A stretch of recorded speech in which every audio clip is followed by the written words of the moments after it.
Hey, it's Wednesday, time for another Action Figure Adventures video here on SEO Toy Review. Today, Baby Skeletor and I are taking a look at the Star Wars Black Series Imperial ATST Walker with Imperial ATST Driver. My buddy Tony from RetroCon was cool enough to pick this up for me when they were blowing them out at a discounted price at Ross stores. I believe this ATST was available at least once before in a previous line. If it's the same vehicle, it's pretty cool. Here we have the ATST out of the package. Man, they had that thing strapped into that box pretty good. Got it out, got it set up. I forgot how tricky it is to stand this ATST though.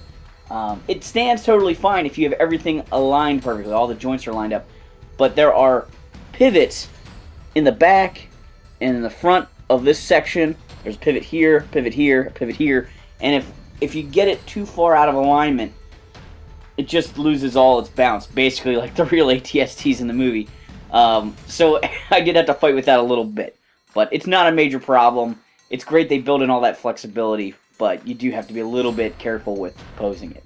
We'll start by taking a look at the head of the chicken walker here. You can see it's pretty well armed. It has a chin gun here that can move around. It can tilt. I actually had to take mine off and reposition it. It was sort of assembled weird. The gun piece couldn't aim up at all. This part was actually upside down, and so I don't think that was correct. So I flipped it around because I feel like this has a better range of shooting. Although maybe it can't shoot as close to its feet as it could before. So I don't know. In the comments down below, if you know which way the gun is supposed to go on this thing, let me know. I think it goes this way, but the packaging had it set up a different way. It does also come with this spring-loaded missile launcher. All you got to do is tug this out, put this in here. Now this came with the original release of this. I feel like they could have left it out for the Black Series release, because the Black Series release is supposed to be a collector version, and there aren't collectors looking for these spring-loaded missile systems. Well, now I can't remember how it came out of the package, but now I flipped the gun around again, and this gives me the most range of motion, because now I can basically shoot at little Ewoks between my feet, and shoot at little Ewoks hanging on the front. I don't know if that's correct or not. You do also have to watch out that the gun doesn't hit the leg. And in some positions, it can. I think in this position it can. This is the way they show the chin gun on the box. This does limit the tilt pretty considerably on this weapon. One side of the ATST features this device. As a kid, I always thought it was a gun, but maybe it's a sensor system or an array of some sort. The other side has a smaller item. Again, maybe a gun, maybe an array. I love how this version of the ATST has little flaps that can be used to cover the windows or eyes of the ATST to protect the drivers. I think that's kind of cool. And up here on top, you can see it's got the small railings and the ATST driver sitting here. You can also flip the entire top up, and inside you can see there are 2 seats for the drivers. It makes me wonder how Chewie, an Ewok, and 2 drivers were able to fit inside this in Return of the Jedi. The back of the vehicle has some nice sculpted and paint details, and as I mentioned, of course, it's got the highly posable legs. So there's this much out to the side motion. Then you've got rotation at that joint. Rotation at this joint. Rotation at this joint. I can't even call stuff knees because it's got so many different points.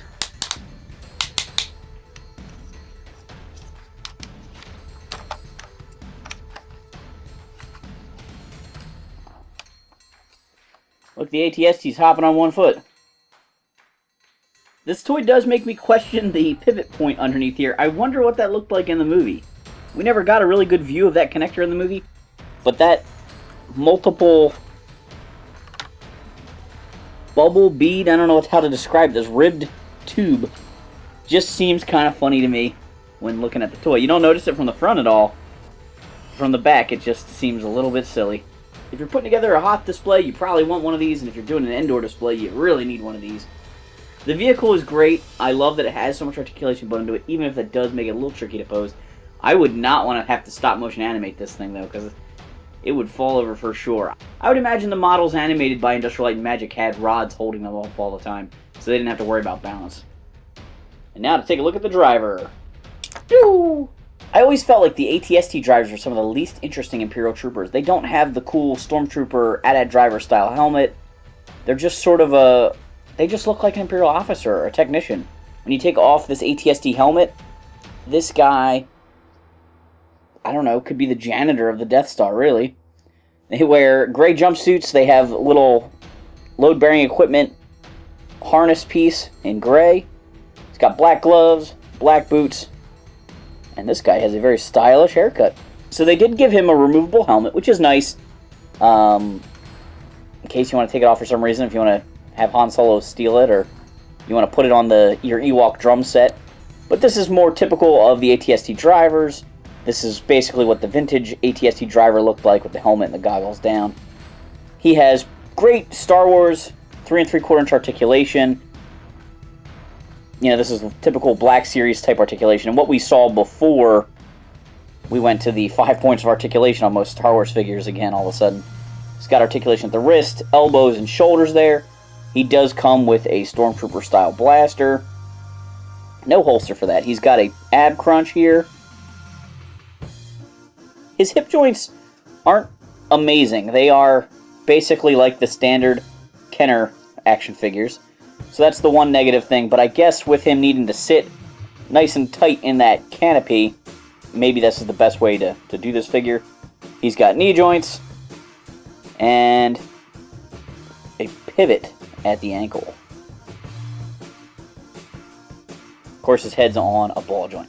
So all around, a nice action figure. I was really glad my buddy Tony was able to get me one of these at $21 when they were on clearance at Ross. That's a amazing price compared to the $54 they wanted for it originally. It's not the most iconic vehicle from the Star Wars universe. It's not new tooling, so it's hard to ask that much for this vehicle and expect everyone to pay for it.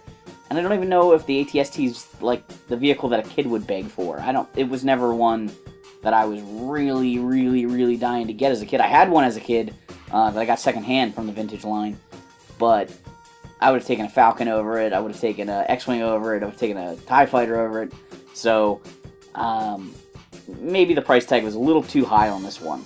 In the comments down below, let me know if you have this version or any of the other releases of the ATST. Thanks for watching this Action Figure Adventures video. Do Baby Skeletor a favor, hit that like and subscribe button.